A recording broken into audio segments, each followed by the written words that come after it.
हरे कृष्णा, जय गौर हरि।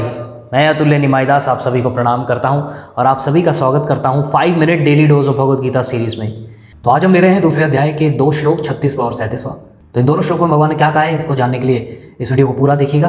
तो देखिए क्या कहा गया है। तुम्हारे शत्रु अनेक प्रकार के कटु शब्दों से तुम्हारा वर्णन करेंगे और तुम्हारी सामर्थ्य का उपहास करेंगे। तुम्हारे लिए इससे दुखदाई और क्या हो सकता है। हे कुंती पुत्र, तुम यदि युद्ध में मारे जाओगे तो स्वर्ग प्राप्त करोगे, या यदि तुम जीत जाओगे तो पृथ्वी के साम्राज्य का भोग करोगे।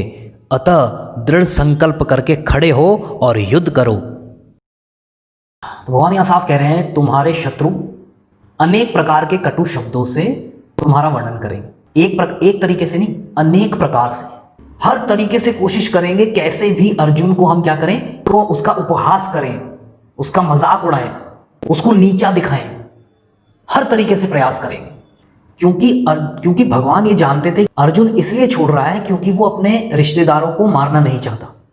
उसका भाव नैतिक है, अच्छा भाव है, परंतु जो सामने की पार्टी है वो तो, जैसे पॉलिटिक्स में क्या होता है, जो विपक्ष के नेता होते हैं, जो विपक्ष की पार्टी होती है, अगर उनको सरकार के अगेंस्ट एक भी पॉइंट मिल जाता है तो वो इतने जबरदस्त तरीके से उसको बढ़ा चढ़ा के बताते हैं और कोशिश करते हैं कि कैसे भी कर कर सरकार को हम नीचा दिखाएं, लोगों के मन में सरकार के प्रति नेगेटिविटी पैदा हो। कि बरसात आई, थोड़ा सा एक दो जगह भी गड्ढा हो गया ना, तो उसको पेपर में छपवाएंगे, उसको अपने भाषणों में बोलेंगे कि देखो तुमने इनको वोट दिया और ये तो तुम्हारे को सड़कें तक बनवा के नहीं दे रहे।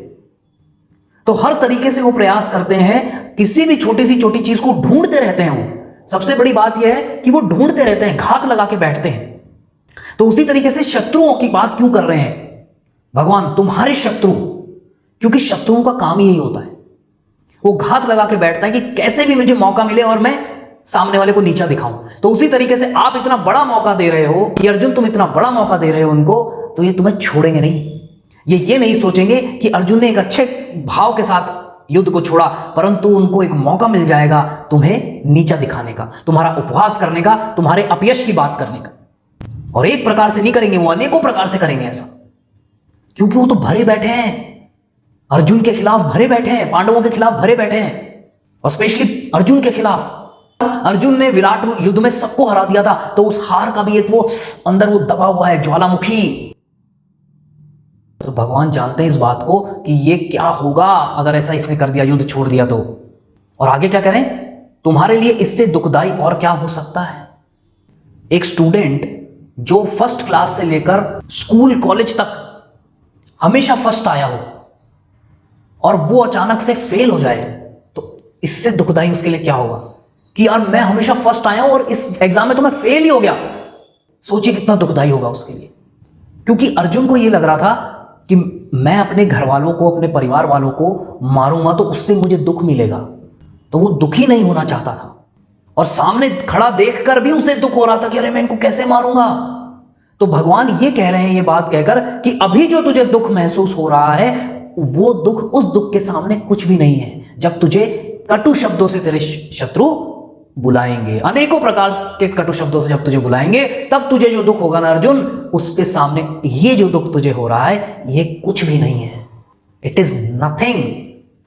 और अगले श्लोक में क्या कह रहे हैं, 37वें श्लोक में, हे कुंती पुत्र, तुम यदि युद्ध में मारे जाओगे तो स्वर्ग प्राप्त करोगे, और यदि तुम जीतोगे तो पृथ्वी के साम्राज्य का भोग करोगे। देखिए दोनों में ही एक पॉजिटिव है, पॉजिटिव रिजल्ट है। अगर जीतते हैं अर्जुन जी तो साम्राज्य का भोग करेंगे, अगर मरेंगे तो भी स्वर्ग की प्राप्ति होगी। मतलब दोनों में ही प्लस है, माइनस किसी में है ही नहीं। और अर्जुन महाराज एक्चुअली में क्या सोच रहे थे पहले अध्याय में कि ये पाप कर्म है, ये मैं पाप कर, ये हम पाप कर रहे हैं भगवान। तो भगवान ने उनकी इस बात को काट दिया कि ये कोई पाप वाप नहीं है, ये पुण्य कार्य है, क्योंकि ये धर्म का युद्ध है, तुझे मौका मिला है धर्म के लिए युद्ध करने का, तो इससे बड़ा तो पुण्य कार्य एक क्षत्रिय के लिए हो ही नहीं सकता। तो इससे दो ही रिजल्ट आ सकते हैं, या तो तुम मरोगे या तुम जीतोगे। कल के श्लोक में मैंने आपको बताया था, प्रभुपाद जी ने स्टोरी सुनाई थी कि एक क्षत्रिय या तो मरता है युद्ध में या जीत कर आता है, वो हार कर नहीं आता। तो अर्जुन महाराज के लिए भी भगवान ने ऑप्शन ही नहीं है वो तीसरा वाला, देयर इज नो ऑप्शन। इसीलिए तो भगवान ने बात नहीं की, क्योंकि क्षत्रिय या तो मरता है या जीतता है, हारता नहीं है वो। तो भगवान कह रहे हैं इन दोनों ही कंडीशन में, दोनों में ही प्लस है। तो यहां भगवान डायरेक्ट ऑर्डर दे रहे हैं। क्या ऑर्डर दे रहे हैं डायरेक्ट? लास्ट लाइन में क्या कह रहे हैं? अतः दृढ़ संकल्प करके खड़े हो और युद्ध करो। तो भगवान ने अब डायरेक्टली कि भैया खड़े हो जाओ, अब तुम बहुत देर हो गई तुमको। नहीं कहते अपन किसी चीज के लिए मोटिवेट करते हैं किसी को, वो बैठा रहता है, वो बिल्कुल ही उसका मन ही नहीं कर रहा होता कुछ करने का, अरे यार करूं नहीं करूं, तो आप कहते हैं यार अब तू खड़ा हो जा, बस अब तू ज्यादा सोच मत, शुरू हो जा। तो भगवान भी यही कह रहे हैं कि दृढ़ संकल्प करो, खड़े हो और युद्ध करो। तो डायरेक्ट ऑर्डर दे दिया भगवान ने। तो यही कह के मैं विराम लूंगा। कल आएंगे आपके सामने अगले श्लोक के साथ। अगला श्लोक दूसरे अध्याय का 38वां श्लोक, बहुत ही इंपॉर्टेंट श्लोक है। प्रभुपाद जी ने एक बार अपने लेक्चर में कहा था, लॉस एंजलिस में लेक्चर दे रहे थे, तो उन्होंने कहा था एक्चुअली में भगवत गीता इस श्लोक से शुरू होती है, दूसरे अध्याय के 38वें श्लोक से, क्योंकि ये प्रैक्टिकल है। यहां अब भगवान प्रैक्टिकल बात कर रहे हैं कि तुम्हें प्रैक्टिकली कैसे सोचना चाहिए जीवन के अंदर। ज्ञान लेना एक अलग चीज है, उसको अपने जीवन में प्रैक्टिकली इंप्लीमेंट करना, लगाना उस ज्ञान को, वो क्या है, वो दूसरे अध्याय के 38वें श्लोक से भगवान शुरू करेंगे। तो इन वीडियोस को देखते रहिए, ज्यादा से ज्यादा शेयर कीजिए, चैनल को सब्सक्राइब कर दीजिए। 14 घंटे का अगर आपने नहीं सुना है तो प्लीज प्लीज प्लीज उसे बिल्कुल सुन लीजिए, वो बहुत इंपॉर्टेंट है। लिंक आपको मिल जाएगा डिस्क्रिप्शन में। तो आप सभी का बहुत बहुत धन्यवाद। हरे कृष्णा, जय गौर हरि, जय श्रीला प्रभुपाद। अगर आप प्रचार कार्य में कुछ सहयोग करना चाहते हैं तो दिए गए बैंक डिटेल्स में आप सहयोग राशि भेज सकते हैं, या फिर नीचे दिए गए फ़ोन नंबर पर पेटीएम भी कर सकते हैं। धन्यवाद।